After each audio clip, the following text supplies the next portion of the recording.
musika. Marami sa ating mga Pilipinong senior ang gustong lumakas pa. Humaba pa ang buhay at manatiling independent. Pero ang tanong, paano hindi mo kailangang bumili ng mamahaling supplements? Minsan ang sikreto nasa mesa mo na pala. Habang tumatanda tayo, mas nagiging mahalaga ang mga maliliit na bagay. Kung anong nilalagay natin sa plato, anong oras tayo kumakain at anong uri ng nutrisyon ang tinatanggap ng katawan natin araw-araw. Lahat ng ito'y may epekto sa ating memorya, lakas, preson, paghinga, at oo sa haba ng buhay natin. Sa video na ito, ilalahad natin ang 6 na prutas na hindi lang basta masarap o popular. Ang mga ito ay may sinusuportahang siyensya. Mga prutas na kayang magpalakas ng puso, utak, bituka at resistensya. At higit pa ran, pwede silang makatulong sa pagbawas ng pamamaga, pagpapababa ng blood sugar at pagpapalakas ng buto at kalamnan. Kung ikaw ay 60 pataas, ito ay hindi na lang tungkol sa pagkain ng masustansya. Ito'y tungkol sa pamumuhay na may layunin. Isang diskarte kung paano mo mahahawakan ang kalusugan mo sa paraang hindi komplikado pero epektibo. Sa bawat prutas na tatalakayin natin, isasama ko ang simpleng mga kwento, mga karanasan ng mga senior na parang ikaw na nakahanap ng bagong lakas mula sa mga prutas na ito. Hindi mo kailangang baguhin ang lahat. Pero kapag natutunan mong gamitin ang pagkain bilang kasangkapan sa kalusugan, makikita mong may kontrol ka pa. Kaya habang pinapanood mo ito, baka ma-realize mong matagal mo na palang hinahanap ang ganitong klaseng impormasyon. Kaya manatili ka hanggang dulo dahil ang huling prutas sa listahan ayon sa mga pag-aaral ay may potensyal na baguhin ang antas ng enerhiya mo araw-araw. At kung sa puntong ito'y interesado ka na, huwag mong hayaang lumipas ito nang hindi mo isinusulat sa papel o sa isip mo ang mga prutas na makatutulong sa ilista mo, ibahagi mo, at kung may kakilala kang pwedeng makinabang, ipanood mo rin ito sa kanila. Hindi ito typical na health video. Hindi ito gawa para takutin ka. Gawa ito para bigyan ka ng kapangyarihang gumawa ng maliliit pero makapangyarihang desisyon simula sa susunod mong almusal. Dahil minsan isang prutas lang ang kailangan para muling bumilis ang lakas mo, lumiwanag ang isip mo at mas maramdaman mong ikaw pa rin ang may hawak ng direksyon ng kalusugan mo. Unang prutas, blueberry. Minsan isang simpleng almusal lang ang kailangan para mapanatiling malinaw ang isip. Isipin mo si Mang Ernesto, halos araw-araw siyang may kasamang asul na prutas sa kanyang umaga. Hindi niya ito kinakain dahil uso kundi dahil napansin niyang habang ginagawa niya ito mas maayos siyang nakakapag-isip, mas kalmado, mas buo. Ang blueberry ay tinaguriang brainberry ng mga eksperto. Maliit man ito sa laki pero puno ito ng sustansyang may direktang epekto sa utak. Ang asul nitong kulay ay galing sa anthocyanins, isang uri ng antioxidant na may kakayahang labanan ng oxidative stress, pabagalin ang mental aging at palakasin ang koneksyon ng mga selula sa utak. Kapag regular mong isinama ang blueberry sa dieta mo, maaaring mapababa ang panganib ng Alzheimer's, dementia at iba pang age-related memory loss. Sa madaling salita, ito'y hindi lang pampalinaw ng isip, kundi pananggarin sa paglabo nito. Hindi mo kailangang maghintay ng reseta para dito. Pwede mo itong ihalo sa oatmeal gawing shake o kainin lang ng direkta. Sa Pilipinas, maayang hindi ito kasing abundant ng iba pang prutas. Pero sa mga lugar kung saan ito available, ito'y isang investment sa kalusugan ng isip. Ayon sa may pag-aaral, mas mataas ang cognitive test, scores ng mga matatandang regular na kumakain ng blueberries kumpara sa hindi. At higit pa roon, may epekto rin ito sa mood. Napansin ng ilan na mas magaan ang kanilang pakiramdam at mas kalmado ang kanilang kaisipan pagkatapos ng ilang linggo ng tuloy-tuloy na pagkain nito. Hindi ito magic fruit pero sa simpleng prutas na ito, may taglay na posibilidad na sa bawat kagat may bahagi ng utak mong muling pinapalakas. Kaya sa susunod na bumisita ka sa palengke o grocery, baka ito na ang paborito mong bagong kasama sa almusal. At kung napapaisip ka kung epektibo nga ito, tanungin mo ang sarili mo. Sa edad mong ito, anong halaga ang ibinibigay mo sa kalinawan ng isipan? Dahil kung mahalaga ito sa'yo, marahil panahon na para seryosuhin ang mga simpleng bagay tulad ng blueberry. Kung nanonood ka pa rin hanggang dito, baka ikaw na mismo ang dahilan kung bakit mas maraming senior ang magbabago ng pananaw tungkol sa pagkain. Paki-comment ng salitang kalinawan sa ibaba kung sa tingin mo'y mahalaga ang malinaw na pag-iisip sa mas mahaba at mas makabuluhang buhay. Ikalawang prutas, abokado. Hindi lahat ng taba ay masama. And kung may isang prutas na nagpapatunay niyan, Ito ang aboko. Sa unang tingin, mukha lang itong simpleng creamy na prutas. Pero sa bawat kagat may dala itong lakas para sa puso, utak at buong katawan. Isipin mo si Aling Teresa, 74 na anyos. Mula nang isama niya ang abokado sa kanyang agahan, napansin niyang mas kalmado siya, hindi na agad napapagod at mas magaan ang pakiramdam ng kanyang dibdib. Hindi niya ito sinimulan bilang diet trend. Sinimulan niya ito bilang panata sa sarili na alagaan ang puso niya habang may panahon pa. Ang abokado ay mayaman sa monounsaturated fats, ang uri ng taba na sinasabing tumutulong magbaba ng masamang kolesterol, LDL at magtaas ng magandang kolesterol. HDL, LDL low density, lipoprotein, HDL high density lipoprotein. Sa masimpleng paliwanag, ito ang klase ng taba na tumutulong linisin ang daluyan ng dugo, hindi ang barahin nito. Bukod pa rin puno rin ito ng potassium, isang mahalagang mineral na tumutulong pababain ng blood pressure. Sa edad natin ang presyo ay parang tahimik na banta. Hindi mo ramdam agad pero unti-unti kang inaapektuhan. Kaya ang pagkakaroon ng abokado sa pangaraw-araw na pagkain ay parang may natural na panangga sa loob mo. Isa pa sa mga benepisyo ng avocado ay ang taglay nitong fiber na tumutulong sa digestion at nagpapanatili ng tamang sugar level. Para sa mga senior na may concern sa diabetes o mabagal na metabolism, malaking tulong ang abok dahil nagbibigay ito ng steady energy at pinipigilan ng biglaang pagtaas ng asukal sa dugo. At kung iniisip mong mahirap itong ihalo sa pagkain, isipin mo ulit. Pwede itong gawing palaman sa tinapay, ihalo sa salad, gawing smoothie o kainin lang na may kaunting asin.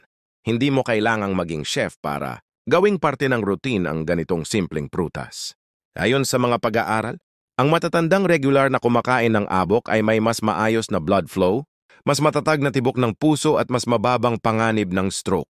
Pero higit pa rin may epekto rin ito sa mood dahil ang healthy fats ay tumutulong din sa production ng hormones na nagpapagaan ng pakiramdam. Sa mga panahong parang mabilis tumakbo ang mundo, minsan ang kailangan lang natin ay isang simpleng sandali ng pahinga at isang simpleng pagkain na makakatulong sa ating panloob na balane. Kaya't sa susunod na mamimili ka sa palengke, tandaan ang isang abokado, bawat araw ay maaaring magbigay ng katahimikan sa loob at tibay sa puso. Isang maliit na kagat, isang malaking hakbang sa mas malusog na bukas. Ikatlong prutas, pomegranate. Kung ang dugo ang bumubuhay sa ating katawan, ang magandang sirkulasyon naman ang nagsisiguro na bawat bahagi nito'y naaalagaan. At pagdating sa pagpapabuti ng daloy ng dugo, isa ang prutas na matagal ng pinagkakatiwalaan. Ang pomegranate. Isipin mo si Mang Isko, 7 taong gulang, dati-rati mabilis siyang mapagod. Laging nanlalamig ang kanyang kamay at paa at parang mabagal ang kilos ng katawan. Pero nang isama niya ang pomegranate juice sa kanyang hapon na merienda, unti-unting nagbago ang lahat. Hindi ito milagro. Ito'y siyensya at disiplina. Ang pomegranate ay sagana sa polyphenols, mga makapangyarihang antioxidant na tumutulong upang mapanatili ang kalusugan ng mga ugat. Sa madaling salita, pinapakalma nito ang mga daluyan ng dugo. Pinapababa ang pressure at binibigyan ng panibagong sigla ang puso. At hindi lang ito limitado sa puso. Nakakatulong din ito sa mas malawak na sirkulasyon ng dugo sa buong katawan, kabilang na ang utak, mata at balat. Sa mga senior, ang sirkulasyon ay hindi na kasing bilis ng dati. Kaya't, anumang makakatulong para ito'y mapabuti ay mahalagang bahagi ng pang-araw-araw. Ang regular na pag-inom ng katas ng pomegranate o pagkain ng buto nito ay may potensyal na pababain ang panganib ng heart disease and stroke. At dahil tumutulong din ito sa pagbawas ng pamamaga, maaari nitong mapagaan ang nararamdamang paninigas o pananakit sa katawan. Bukod pa sa puso, may isa pang benepisyong dala ang prutas na ito. Laban ito sa pagtanda. Kang oxidative stress ay isang tahimik na kalaban na nagdudulot ng panlalambot ng kasuasuan, pagtiklop ng balat at pagkasira ng mga selula. Pero dahil mataas sa antioxidant ang pomegranate, nakakatulong ito para labanan ng mga senyales ng pagtanda mula sa loob. Sa katunayan, ipinapakita ng ilang pag-aaral na ang mga regular na kumakain ng pomegranate ay may mas maayos na blood vessel elasticity, mas maliwanag na kutis at mas mababang panganib ng degenerative diseases gaya ng Alzheimer's at arthritis.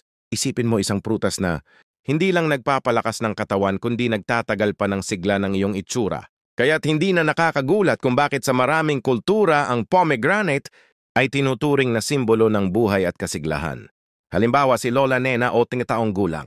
Simula nang idagdag niya ang pomegranate sa kanyang diet, inihahalo sa yogurt minsan ay ginagawa pang tea. Napansin niyang hindi na siya agad-agad napapagod. Mas gumanda ang kanyang kutis at ang dating panlalambot ng kanyang tuhod ay tila nawala. Araw-araw na pakunti-kunti pero may epekto. Ang sekreto, hindi kailangang sobra, konti pero tuloy-tuloy. Isang maliit na hakbang araw-araw patungo sa mas maayos na sirkulasyon, mas maliwanag na isipan at mas mahaba-habang lakas ng katawan. At huwag kalimutan, ang pagpili ng tamang pagkain ay isa ring anyo ng pagmamahal sa sarili. Sa halip ng mga mamahaling produkto o supplement, bakit hindi magsimula sa prutas na makakaya ng bulsa at may napatunayan ng benepisyo? Ang pomegranate ay hindi lamang prutas na pampalusog. Ito rin ay paalala na minsan, nasa simpleng bagay ang tunay na ginhawa. Kung sa bawat araw ay may isa kang gagawing mabuti para sa sarili mo, bakit hindi ito ang pagsama ng pomegranate? Sa iyong pagkain ay isang maliit na desisyon na maaaring magdala ng malaking pagbabago sa mga darating na taon. Ika-4 na prutas, papayam. Kapag usapan ay tungkol sa panunaw at kalusugan ng tiyan, isang prutas ang agad na naiisip ng marami, ang papaya. At hindi ito basta chismis o lumang paniniwala lang ng matatanda. May batayan ito. Sa bawat hiwa ng papaya, may taglay itong ginhawa na ramdam hanggang kaloob-looban. Isipin mo si Aling Rosa, 74 na taong gulang. Matagal na siyang may reklamo sa tiyan, kabag, hirap sa pagdumi at pakiramdam na laging busog kahit kaunti lang ang kinain. Ilang gamot na ang sinubukan niya. Pero panandali ang ginhawa lang ang dala hanggang sa sinimulan niyang isama ang papaya sa kanyang agahan. Minsan prito sa gilid ng sinangag, minsan naman ay hinahalo sa gatas o yogurt. Sa loob ng isang buwan, napansin niyang hindi lang bumuti ang panunaw niya kundi pati ang kanyang enerhiya at mood. Ang sikreto ng papaya ay nasa taglay nitong enzyme na tinatawag na papain. Ito ang tumutulong sa mabilis at mas epesyenteng pagtunaw ng pagkain sa tiyan. Bukod sa papain, mayaman din ito sa fiber na tumutulong para mas regular yung pagdumi at maiwasan ang constipation. Para sa maraming seniors, ang mabagal na panunaw ay nagdudulot hindi lang ng pisikal na discomfort kundi pati pagkapagod at kawalan ng gana sa pagkain. Pero ang papaya sa pagiging banayad nito sa tiyan ay nagbibigay ng tuloy-tuloy na suporta sa digestive system.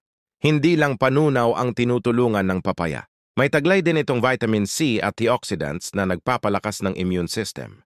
Sa edad kung kailan mas madali tayong tamaan ng sakit, ang pagkain ng prutas na ito ay parang araw-araw nakalasag laban sa mga virus at bakterya. At dahil natural itong anti-inflammatory, malaking tulong din ito sa mga may rayuma o pananakit sa kasukasuan.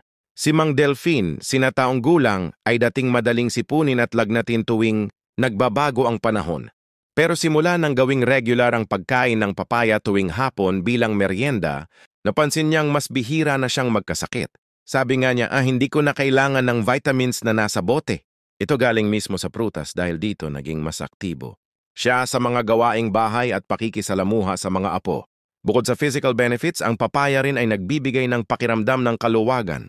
Ayon sa ilang pag-aaral, ang maayos na panunaw ay nakaambag sa mental clarity at emotional balance. Kapag hindi mabigat ang tiyan, mas magaan ang kilos, mas masigla ang isipan at mas magaan ang loob. Isa itong paalala na ang kalusugan ay hindi lang pisikal kundi kabuuan ng ating pagkatao. Madaling hanapin ang papaya sa mga palengke o grocery at masarap ito kainin kahit anong oras. Pwede sa umaga, tanghali o gabi. At ang pinakaimportante, hindi kailangang mahal or imported para maging epektibo. Minsan ang lunas ay nasa simpleng bagay lang na matagal na nating alam. Pero ngayon lang natin muling pinahalagahan. Kaya kung nararamdaman mong mabigat ang tiyan mo, madalas kang inaantok kahit sapat ang tulog o parang mababa ang resistensya mo, baka panahon na para subukan ang papaya. 1, 2, 3 hiwa sa isang araw. Simple lang. Pero maaaring ito ang simula ng mas magaan at mas masiglang pamumuhay. 5, prutas, mansanas. Sabi nila, isang mansanas bawat araw ay naglalayo sa doktor. Sa panahon ng pagtanda, ang simpleng kasabihang ito ay mas nagiging totoo. Ang mansanas ay isang prutas na hindi lang abot kamay kundi puno rin ng sustansyang kailangan ng katawan lalo na ng mga senior. Ang mansanas ay mayaman sa fiber partikular na ang PC10 na tumutulong pabagalin ang pag-absorb ng asukal sa dugo. Para sa mga matatandang may panganib sa type 2 diabetes o gustong mapanatili, ang blood sugar sa ligtas na antas, ang mansanas ay isang simpleng solusyon. Bukod dito, ito rin ay may natural na antioxidants na tumutulong labanan ang pamamaga sa katawan. At hindi lang basta para sa blood sugar or inflammation, ang mansanas ay nagbibigay rin ng tulong para sa gut health. Ang fiber nito ay nagsisilbing pagkain ng mga good bacteria sa tiyan na nakakatulong sa overall digestion at immunity. Isipin mo si Mang Daniel, 82 taong gulang. Dati madalas siyang makaramdam ng pananakit ng kasukasuan at pagiging matamlay.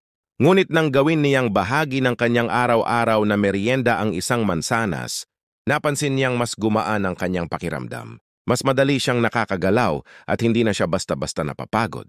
Bukod sa physical na pagbabago, napansin din ng kanyang mga apo na mas masigla siya, mas madaldal sa mga kwentuhan at mas masaya tuwing hapon. Ang mansanas ay versatile. Maaring kainin ng buo, ihalo sa salad, gawing partner ng peanut butter para sa dagdag na o ihalo sa lutong ulam tulad ng adobo na may twist. Hindi ito nangangailangan ng espesyal na preparasyon at madalas ay mura pa sa palengke. Maging ito man ay kulay pula, berde o dilaw, bawat kagat ay may hatid na benepisyo. Mahalaga ring tandaan na ang regular na pagkain ng mansanas ay hindi lang para sa katawan, kundi para rin sa isipan.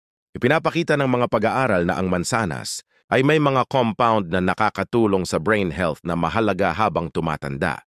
Para sa mga seniors na nais manatiling alerto, focused at hindi makalimutin. Ang simpleng prutas na ito ay maaaring maging lihim na sandata. Kung sa mga sinabi natin ay may natutunan kang bago, baka panahon na para manatili kang kasama namin. I-click ang subscribe hindi lang para sa susunod na video kundi para sa sarili mong kalusugan dahil bawat impormasyon dito para sa o talaga. Kaya't kung naghahanap ka ng meriendang masarap, madaling dalhin at mabuti sa katawan, ito na ang sagot. Isa itong prutas na puno ng sigla at kasaysayan, isang biyayang dapat nating yakapin araw-araw. At kung nararamdaman mong nakatulong sa iyo ang mansanas, mag-iwan ng komento sa ibaba gamit ang salitang sigla. Malay mo ang simpleng komentong, ito ay makapag-udyok din sa iba na simulan ang kanilang landas tungo sa mas malusog na pamumuhay. Ang bawat kagat ng mansanas ay maaaring maging simula ng panibagong sigla sa iyong buhay. Ika-6 na prutas, saging. Kung may prutas na halos hindi nawawala sa hapag ng bawat pamilyang Pilipino, ito ay isang saging. Bukod sa abot kaya at madaling hanapin, ang saging ay tunay na puno ng benepisyo lalo na para sa mga senior. Ang simpleng prutas na ito ay nagbibigay ng lakas, ginhawa sa tiyan at proteksyon sa puso. Lahat sa bawat kagat. Isipin mo si Mang Ben, sinataong gulang. Araw-araw, siyang naglalakad papunta sa palengke para bumili ng kanyang paboritong lakatan. Hindi lang dahil masarap kundi dahil napansin niyang mas magaan ang kanyang katawan at hindi siya madaling mapagod kapag nakakakain ng saging. Isa pa, hindi siya nagkakaroon ng kabag o pananakit ng tiyan, problema na madalas sa kanyang mga kaibigan. Minsan sinasabi niya na ang saging ay parang kanyang simpleng multivitamin sa araw-araw. Hindi dahil sa mahal kundi dahil sa epekto nito sa kanyang lakas at gana. Ang saging ay mayaman sa potasyo na tumutulong, mag-regulate ng blood pressure at pinapalakas ang muscle function. Mahalaga ito sa mga matatanda dahil habang tumatanda, mas nagiging marupok ang ating kalamnan at ugat. Kapag kulang ka sa potassium, mas madaling magkaroon ng pulikat, panghihina o pagkahilo. Sa isang saging lang, nakakakuha ka na ng sapat para labanan ito. Bukod sa potassium, may taglay rin itong vitamin B6 at fiber. Ang vitamin B6 ay mahalaga para sa tamang function ng utak at para mapanatiling balance ang mood. Kaya para sa mga senior na minsan nakakaramdam ng pagkabalisa o lungkot, malaking tulong ito. Ang fiber naman ay tumutulong sa maayos na panunaw at pinipigil ang constipation, isang karaniwang problema sa pagtanda. Hindi lang ito tungkol sa ginhawa ng tiyan. Ang maayos na panunaw ay direktang konektado rin sa mas malakas na resistensya at mas magaan na pakiramdam sa araw-araw. At higit sa lahat, ang saging ay napakadaling isama sa pagkain. Pwedeng kainin ng buo, idagdag sa oatmeal, gawing shake o ihalo sa kakanin. Hindi kailangang komplikado para maging epektibo. Minsan ang mga pinaka-epektibong bagay ay nasa simpleng anyo. At dahil sa natural na tamis, nito isa rin itong mahusay na alternatibo sa matatamis na pagkain na kadalasang nagpapalala ng blood sugar levels. Isipin mo sa bawat kagat ng saging para kang binibigyan ng yakap ng kalikasan. Mainit, malambot at puno ng kabutihan. Tulad ni Aling Marita, 74 na taong gulang na nagsimulang kumain ng saging tuwing 2 hamawa ng hapon para mapabuti ang digestion. Sa loob lang ng ilang linggo, naging regular ang kanyang pagdumi at mas gumaan ang pakiramdam niya. Simula noon, hindi na siya nawawalan ng saging sa kusina. Dagdag pa, rito, ang saging ay may kakayahang tumulong sa kalmado ng isipan. Sa mga oras ng pagkabalisa o stress, ang natural nitong sugar at nutrients ay nagbibigay ng mabilis, ngunit ligtas na enerhiya. Hindi ito tulad ng matatamis na tsokolate na nagbibigay lang ng pansamantalang sigla. Ang saging ay may stable at gentle na epekto sa katawan. Kaya maraming matatanda ang nagsasabing mas relaxed sila pagkatapos kumain nito. Ang pagkakaroon ng isang saging sa bag tuwing lalabas o paglalagay ng isa sa tabi ng kama bilang midnight snack ay mga simpleng hakbang na maaaring magbigay ng malaking epekto sa araw-araw mong kalusugan. Isa itong maliit ngunit makapangyarihang sandata laban sa panghihina, pagkalimot at emosyonal na stress. Ngayong natapos na natin ang paglalakbay sa 6 na prutas, Malin,